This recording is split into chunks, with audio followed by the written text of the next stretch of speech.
Hello and welcome to WION Live Broadcast. From New York City, I'm Susan Tehrani, and these are the top headlines for this hour.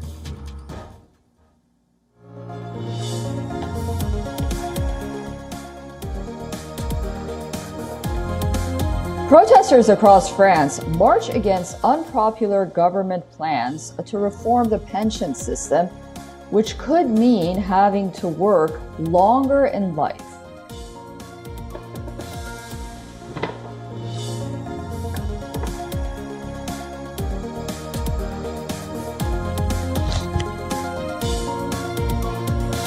Ukraine calls for heavy tanks from the West as American and German defense chiefs are headed for a showdown over weapons in Berlin.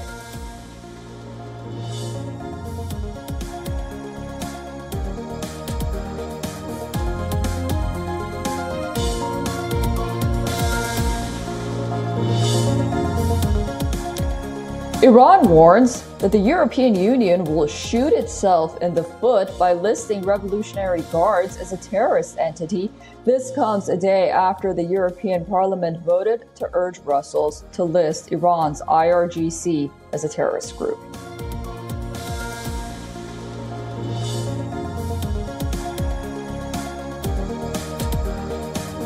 Climate activist Greta Thunberg slams business and political leaders attending the Davos summit. She says it's absurd to listen to them while they fuel the destruction of the planet.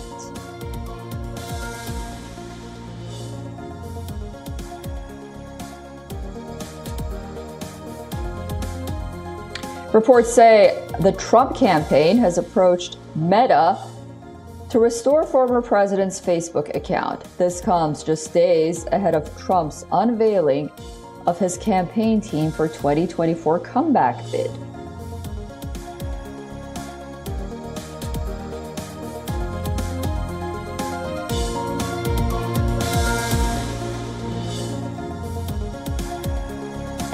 And India's wrestlers refused to end their protests following a meeting with officials of the sports ministry. They demand the immediate suspension of the Wrestling Federation of India and call for President Brij Bhushan Saran Singh to be prosecuted for sexually exploiting female wrestlers.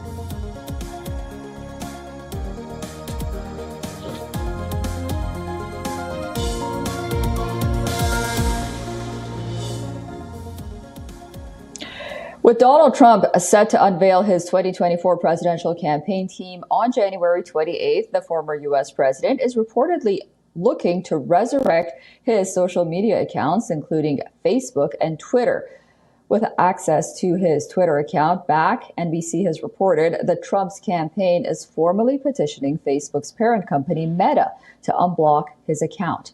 Trump was banned from prominent social media networks over his role in the January 6th U.S. Capitol riots 2 years ago. Trump's campaign reportedly wrote to Meta saying it believes that the ban on his account on Facebook has dramatically distorted and inhibited the public discourse.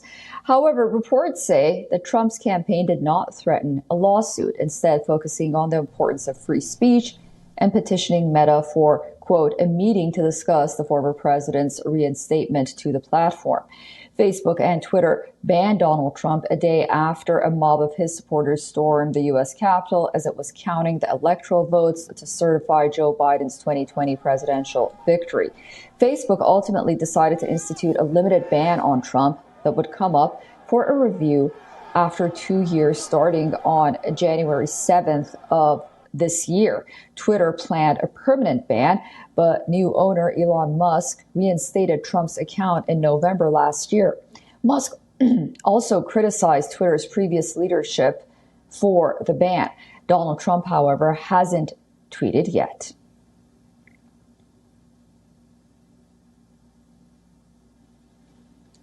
For more on this, we are joined by Elizabeth Loris, author and political commentator. She is joining us live from Washington, D.C. Elizabeth, thank you so much for joining us. So it seems like Donald Trump does have plans to return to Twitter, at least It makes sense considering the fact that he has such a strong following on the social media platform, over 80 million. And then on Facebook, something around 34 million followers, I believe, although he does have his own social media platform that he founded after being banned from these two platforms, Truth Social, but he really doesn't enjoy the same audience as he does on Twitter and Facebook. So, you know, it makes sense. Why not? Some people are so afraid of Donald Trump being back on social media. Well, Donald Trump needs social media, of course, to get his message out. But more importantly, it's very important for his campaign. Facebook and Twitter were extremely important for him to raise cash in the 2016 campaign against Hillary Clinton. He raised an amazing amount of money in little bits and pieces, a few dollars here and there from his followers. So one importance is getting the message out, but the other one is for his campaign. Now, a lot of people have noticed that even though Musk lifted the ban on Twitter in November, that former President Trump has not tweeted yet. And so it appears that he's waiting for that prime moment to come out with that first tweet to make a big splash. And regarding Facebook, of course, he needs to have that ban lifted. It hasn't been lifted yet. And Nick Clegg, who is head of international operations for Facebook Meta, is saying, okay, we need to seriously consider lifting that ban.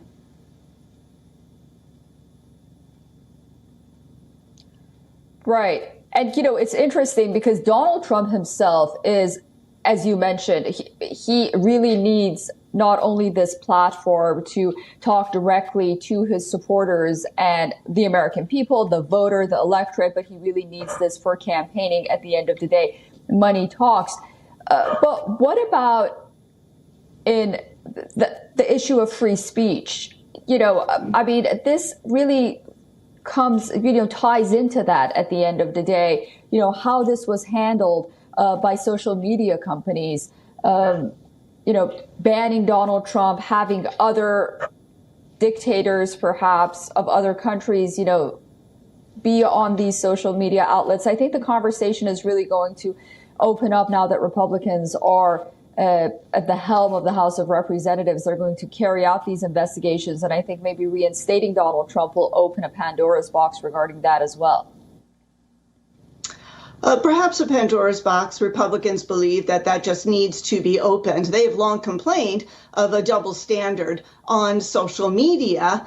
And, you know, a lot of people were calling, a lot of Trump critics, of course, were calling for him to be banned permanently from both Twitter and Facebook. But as you mentioned, a lot of other people were crying foul. Twitter left ISIS with accessibility for Twitter on Twitter for a very, very long time. They disappeared. Critics are saying, you know, they're coming back in insidious ways here. And so there is a double standard. There is a bit of a problem, however, with Donald Trump getting back on Twitter. You know, he started his own social media called Truth Social. And he said this is going to be a permanent thing. This is going to be an alternative to Twitter.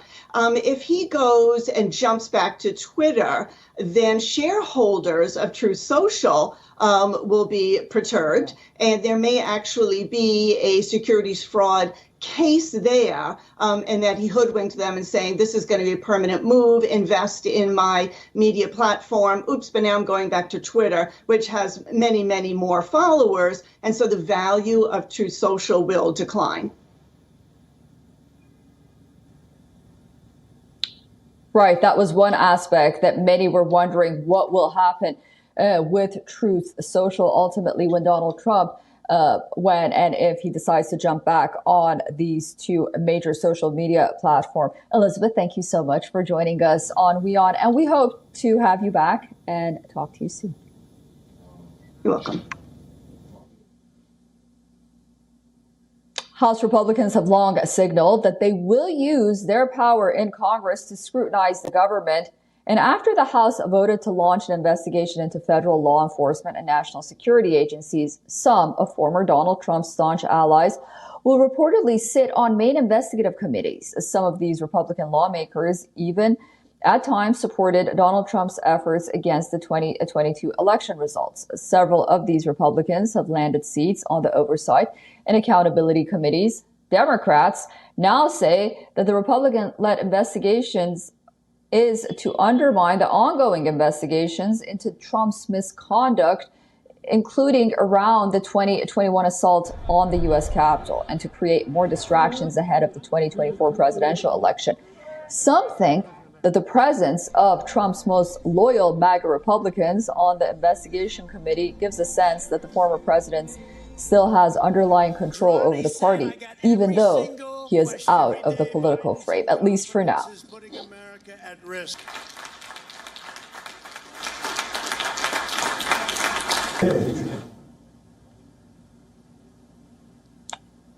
The U.S. and Turkey have a complex relationship. They are both allies, but still disagree over a number of issues, including on Russia's invasion of Ukraine, NATO expansion, and Ankara's costly relationship with Moscow.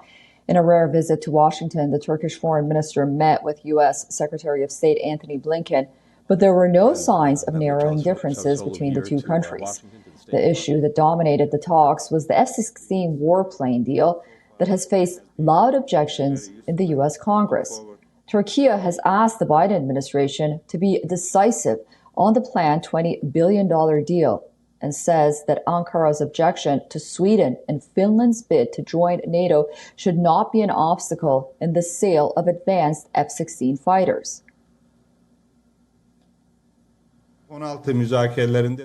No preconditions for Swedish or Finnish membership were ever formally discussed in the F-16 negotiations. We also expressed our thoughts once again that these issues are different from each other and that these issues are not directly related.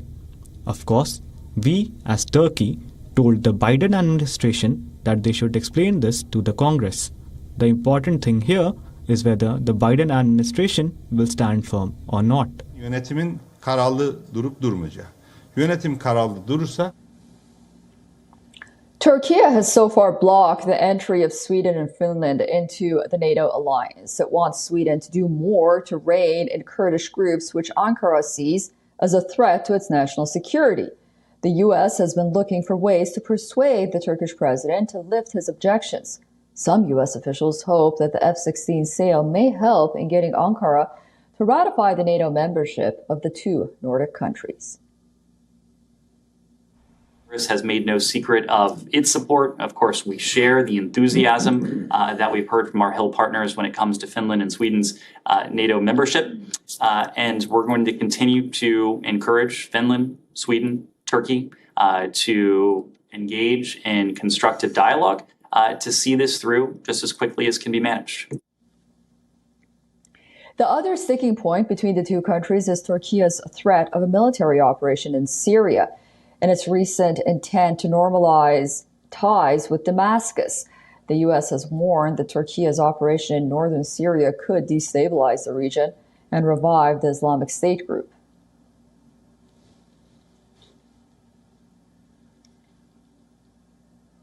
The ties between the two NATO allies have been strained ever since Turkey acquired Russian missile defense systems in 2019.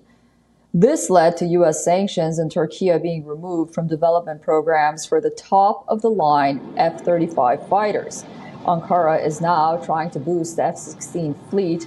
The sale, if it goes through, will be simultaneous with a deal for F-35 jets for Greece, Turkey's historic rival.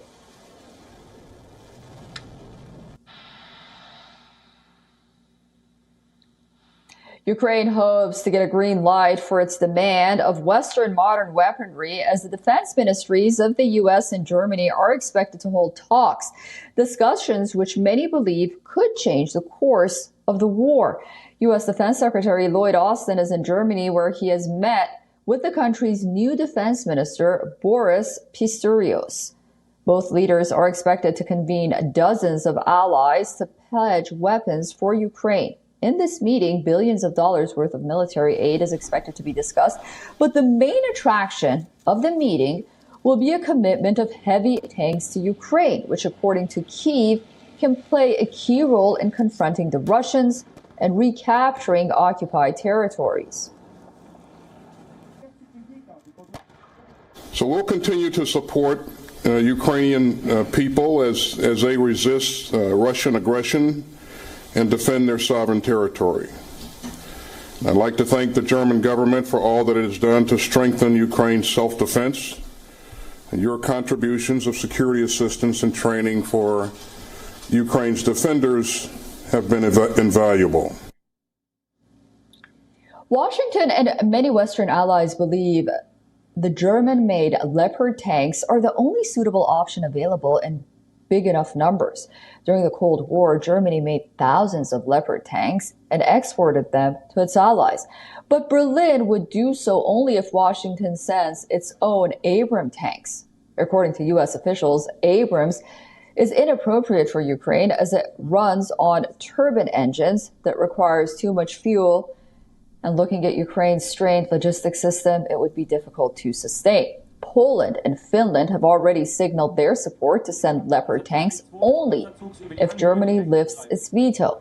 Last week, UK also offered a squadron from its fleet of Challengers. Germany has been reluctant to send offensive weapons that could be seen as an escalation of the conflict.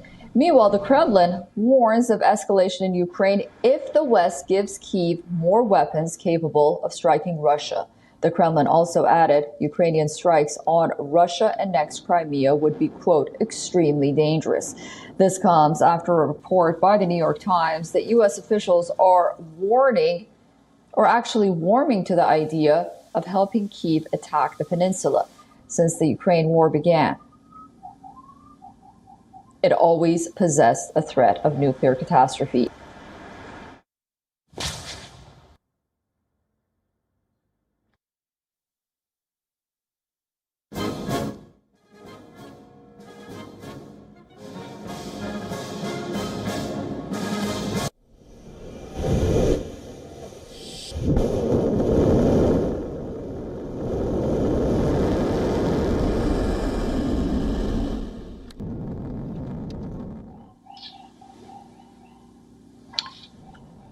Former Russian President Dmitry Medvedev warned NATO that the defeat of Russia in Ukraine could trigger a nuclear war. Medvedev has repeatedly raised the threat of a nuclear apocalypse, but his admission now of the possibility of Russia's defeat indicates the level of Moscow's concern over increased Western weapons deliveries to Ukraine.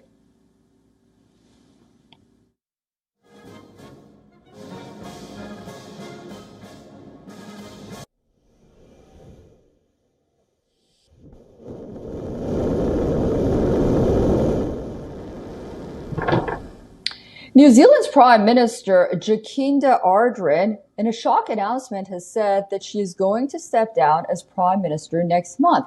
The Labour caucus will now ascertain whether any candidate has more than 2/3 of the caucus's support. The caucus will vote on January 22nd. If a leader successfully is elected, Ardern will issue her resignation to the Governor General. More details in our next report. I know what this job takes, and I know that I no longer have enough in the tank to do it justice. It's that simple. It was a shock moment when a visibly emotional Jacinda Ardern took to the stage on Thursday to announce her plans to step down as New Zealand's Prime Minister. Ardern said she was not stepping down because the job was hard, but because she believed others could do better. A vote to elect the next Labour leader will be held on Sunday, with a general election scheduled for the 14th of October, a vote that Ardern believes the Labour Party will win. And so today I'm announcing that I will not be seeking re-election, and that my term as Prime Minister will conclude no later than the 7th of February. Ardern's initial election made a big splash on the global stage because of her gender and youth, coining the phrase Jacinda Mania. That will help us to build a future New Zealand can be proud of. The charismatic 42-year-old won international praise and admiration for her responses to the mass shooting by a white supremacist in Christchurch, a fatal volcanic eruption, and her handling of the COVID-19 pandemic. One analyst said Ardern's announcement was a huge surprise, as polls, though not quite the stratospheric heights seen during the 2020 election, still ranked her as the country's preferred Prime Minister. They added there was no clear successor. Deputy Prime Minister Grant Robertson, who also serves as Finance Minister, said in a statement he would not seek to stand as the next Labour leader.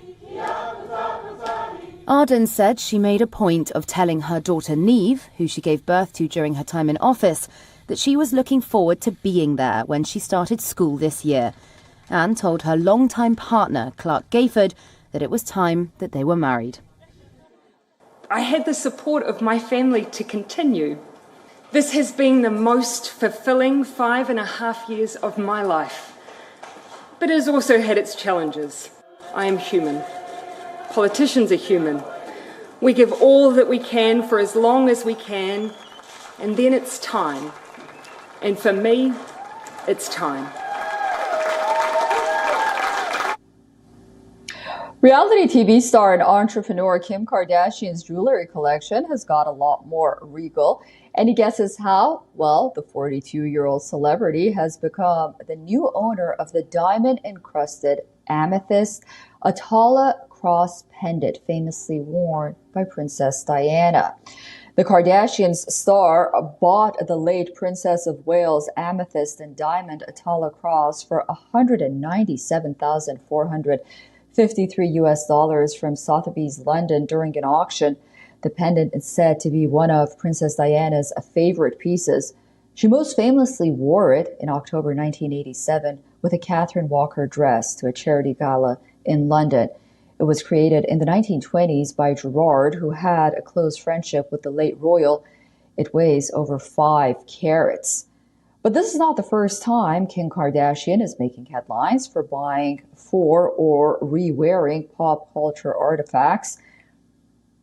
Last year, the Kardashian was able to borrow Marilyn Monroe's most iconic dresses from Ripley's while she only wore the dress for less than 5 minutes at the Met Gala in New York. There were rumors that she damaged it. Both Ripley's and Kardashian denied the claims that the dress was ruined. Going back in time, in 2017, the celebrity reportedly bought Kim Kardashian buys Jackie Kennedy's Cartier tank watch for over $379,000. She wore the watch when she met with former U.S. President Donald Trump at the White House in 2018. In 2020, she even bought her daughter North a one-of-a-kind jacket once worn by the king of pop, Michael Jackson. Kim and her then-husband Kanye West purchased the velvet rhinestone jacket at an auction for $65,000. Kim surely is a fan of all things expensive, famous, and historic. And why not?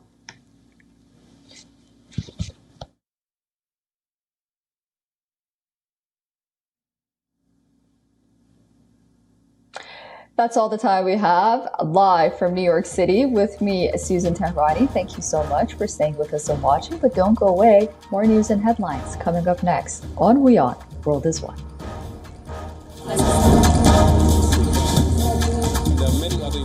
Additional